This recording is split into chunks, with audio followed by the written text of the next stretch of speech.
વિકલાંગોની વહારે વડોદરાની સંવેદના disable person social welfare trust શારીરિક ક્ષતિ ધરાવતા લોકોની વહારે આવી છે। અમદાવાદમાં એબિલિટી ઓન વ્હીલ્સ નામથી સંસ્થા ચલાવે છે, જે વિકલાંગ લોકો ચલાવી શકે તેવી કાર બનાવે છે અને આવા લોકોને ડ્રાઇવિંગ પણ શીખવે છે। અમદાવાદની આ સંસ્થાએ વડોદરામાં તાલીમ વર્ગ શરૂ કર્યા છે, જેમાં 30 લોકોએ કાર ચલાવવાની તાલીમ મેળવવા માટે પોતાના નામ નોંધાવ્યા છે, જેમાં મહિલાઓનો પણ સમાવેશ થાય છે। અમે એક એવો વિચાર કર્યો કે ભાઈ વિકલાંગોને બધાને એક સાથે ભેગા કરી અને લાયસન્સ અપાવવાની કામગીરી ચાલુ કરીએ।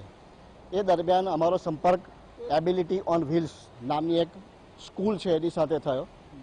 હરીશભાઈ એ સ્કૂલ ચલાવે છે। આ પ્રકારની સ્કૂલ ઓલ ઓવર ઇન્ડિયામાં ગુજરાતમાં જ છે। અમદાવાદના હરીશ કુમાર, જે પોતે એક હાથથી વિકલાંગ છે, જેઓએ પોતાની આ ક્ષતિને પોતાની તાકાત બનાવી છે। પોતાને પડેલી તકલીફો અન્ય વિકલાંગોને ન થાય તેવા શુભ વિચારથી તેમણે ડ્રાઇવિંગ સ્કૂલ ખોલી। ઉપરાંત તેમણે ગાડીમાં કેટલાક ફેરફાર કરીને વિકલાંગો ચલાવી શકે તેવી ગાડી પણ બનાવી। આ પ્રોજેક્ટને અમદાવાદમાં સફળતા મળ્યા બાદ તેમણે વડોદરામાં 15 દિવસની તાલીમ આપીને વિકલાંગોને કાર ચલાવતા શીખવ્યું।